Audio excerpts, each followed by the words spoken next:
Hi everyone, and welcome to Let's Get Reading. We are reading Frankenstein by Mary Shelley, Chapter 4. From this day natural philosophy, and particularly chemistry, in the most comprehensive sense of the term, became nearly my sole occupation. I read with ardor those works, so full of genius and discrimination, which modern inquirers have written on these subjects. I attended the lectures, and cultivated the acquaintance of the men of science of the university. And I found even in M. Crimp a great deal of sound sense and real information, combined, it is true, with a repulsive physiognomy and manners, but not on that account the less valuable. In M. Waldman I found a true friend. His gentleness was never tinged by dogmatism, and his instructions were given with an air of frankness and good nature that banished every idea of pedantry. In a thousand ways he smoothed for me the path of knowledge, and made the most abstruse inquiries clear and facile to my apprehension. My application was at first fluctuating and uncertain.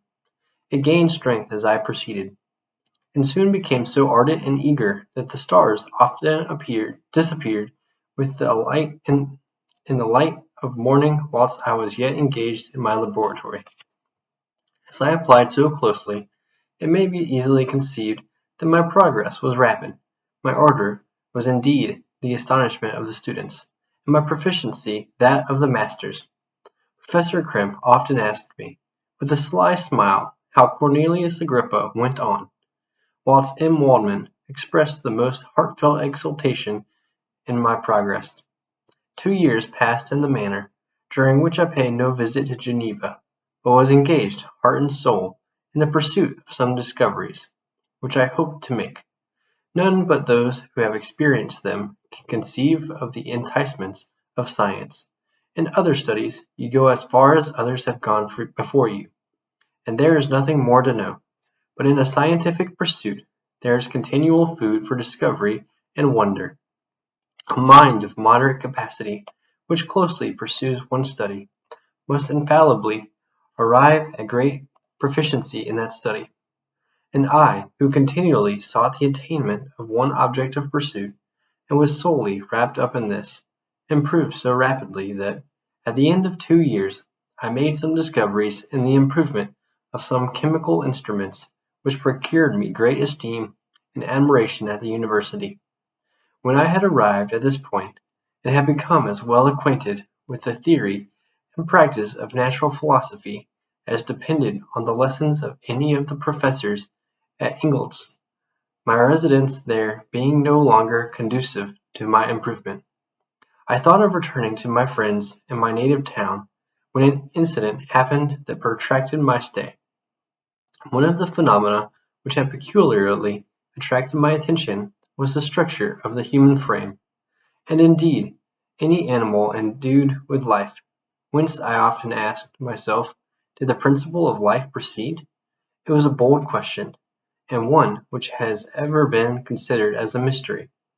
Yet with how many things are we upon the brink of becoming acquainted, if cowardice or carelessness did not restrain our inquiries! I revolved these circumstances in my mind, and determined thenceforth to apply myself more particularly to those branches of natural philosophy which relate to physiology. Unless I had been animated by an almost supernatural enthusiasm, my application to this study would have been irksome and almost intolerable. To examine the causes of life, we must first have recourse to death. I became acquainted with the science of anatomy, but this was not sufficient. I must also observe the natural decay and corruption of the human body. In my education my father had taken the greatest precautions that my mind should be impressed with no supernatural horrors. I do not ever remember to have trembled at a tale of superstition, or to have feared the apparition of a spirit. Darkness had no effect upon my fancy, and a churchyard was to me merely the receptacle of bodies deprived of life, which from being the seat of beauty and strength, had become food for the worm. Now I was led to examine the cause and progress of this decay, and forced to spend days and nights in vaults and charnel houses. My attention was fixed upon every object the most insupportable to the delicacy of the human feelings. I saw how the fine form of man was degraded and wasted. I beheld the corruption of death succeed to the blooming cheek of life. I saw how the worm inherited the wonders of the eye and brain. I paused, examining and analyzing all the minutiae of causation, as exemplified in the change from life to death, and death to life, until from the midst of this darkness a sudden light broke in upon me. A light so brilliant and wondrous, yet so simple, that while I became dizzy with the immensity of the prospect which it illustrated, I was surprised that among so many men of genius who had directed their inquiries towards the same science, that I alone should be reserved to discover so astonishing a secret. Remember, I am not recording the vision of a madman. The sun does not more certainly shine in the heavens than that which I now affirm is true. Some miracle might have produced it. Yet the stages of the discovery were distinct and probable. After days and nights of incredible labor and fatigue, I succeeded in discovering the cause of generation in life. Nay, more, I became myself capable of bestowing animation upon lifeless matter. The astonishment which I had at first experienced on this discovery soon gave place to delight and rapture. After so much time spent in painful labor, to arrive at once at the summit of my desires was the most gratifying consummation of my toils. But this discovery was so great and overwhelming that all the steps by which I had been progressively led to it were obliterated, and I beheld only the result. What had been the study and desire of the wisest men since the creation of the world was now within my grasp. Not that, like a magic scene, it all opened upon me at once. The information I had obtained was of a nature rather to direct my endeavors so soon as I should point them towards the object of my search, than to exhibit that object already accomplished. I was like the Arabian who had been buried with the dead, and found a passage to life, aided only by one glimmering and seemingly ineffectual light. I see by your eagerness, and the wonder and hope which your eyes express, my friend, that you expect to be informed of the secret with which I am acquainted. That cannot be. Listen patiently until the end of my story, and you will easily perceive why I am reserved upon that subject. I will not lead you on, unguarded and ardent as I then was, to your destruction and infallible misery. Learn from me, if not by my precepts, at least by my example, how dangerous is the acquirement of knowledge, and how much happier that man is who believes his native town to be the world, than he who aspires to become greater than his nature will allow. When I found so astonishing a power placed within my hands, I hesitated a long time concerning the manner in which I should employ it. Although I possessed the capacity of bestowing animation, yet to prepare a frame for the reception of it, with all its intricacies of fibres, muscles, and veins, still remained a work of inconceivable difficulty and labor. I doubted at first whether I should attempt the creation of a being like myself, or one of simpler organization, but my imagination was too much exalted by my first success to permit me to doubt of my ability to give life to an animal as complex and wonderful as man. The materials at present within my command hardly appeared adequate to so arduous an undertaking, but I doubted not that I should ultimately succeed. I prepared myself for a multitude of reverses. My operations might be incessantly baffled, and at last my work be imperfect. Yet when I considered the improvement which every day takes place in science and mechanics, I was encouraged to hope my present attempts would at least lay the foundations of future success. Nor could I consider the magnitude and complexity of my plan as any argument of its impracticability.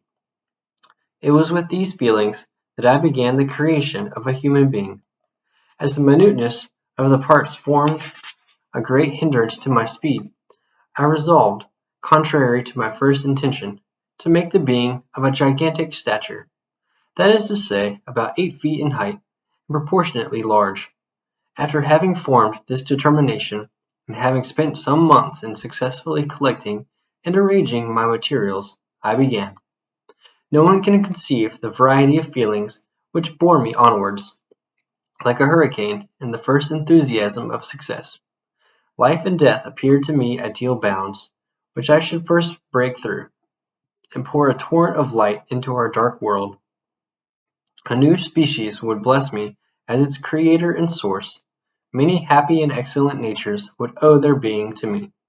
No father could claim the gratitude of his child so completely as I should deserve theirs. Pursuing these reflections, I thought that if I could bestow animation upon lifeless matter, I might in process of time, although I now found it impossible, renew life where death had apparently devoted the body to corruption. These thoughts supported my spirits, while I pursued my undertaking with unremitting ardor. My cheek had grown pale with study, and my person had become emaciated with confinement. Sometimes, on the very brink of certainty, I failed. Yet still I clung to the hope which the next day or the next hour might realize. One secret which I alone possessed was the hope to which I had dedicated myself, and the moon gazed on my midnight labors, while, with unrelaxed and breathless eagerness, I pursued nature to her hiding places. Who shall conceive the horrors of my secret toil, as I dabbled among the unhallowed damps of the grave, or tortured the living animal to animate the lifeless clay? My limbs now tremble, and my eyes swim with the remembrance. But then a resistless and almost frantic impulse urged me forward. I have seemed to have lost all soul or sensation but for this one pursuit. It was indeed but a passing trance that only made me feel with renewed acuteness so soon as, the unnatural stimulus ceasing to operate, I had returned to my old habits. I collected bones from charnel houses, and disturbed with profane fingers the tremendous secrets of the human frame. In a solitary chamber, or rather cell, at the top of the house, and separated from all the other apartments by a gallery and staircase, I kept my workshop a filthy creation.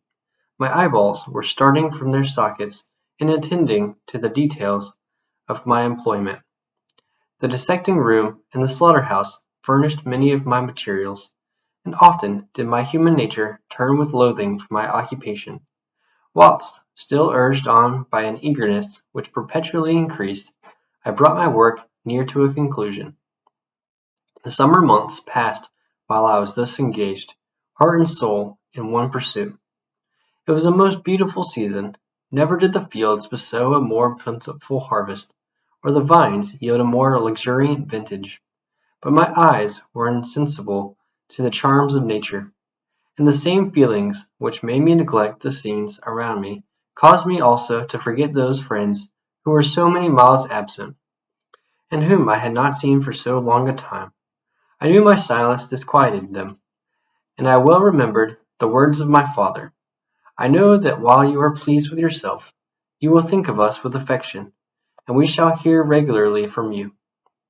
You must pardon me if I regard any interruption in your correspondence as a proof that your other duties are equally neglected. I knew well, therefore, what would be my father's feelings, but I could not tear my thoughts from my employment, loathsome in itself, but which had taken an irresistible hold of my imagination.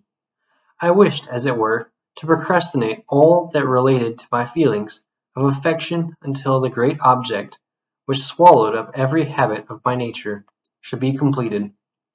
I then thought that my father would be unjust if he ascribed my neglect to vice, or faultiness on my part, but I am now convinced that he was justified in conceiving that I should not be altogether free from blame.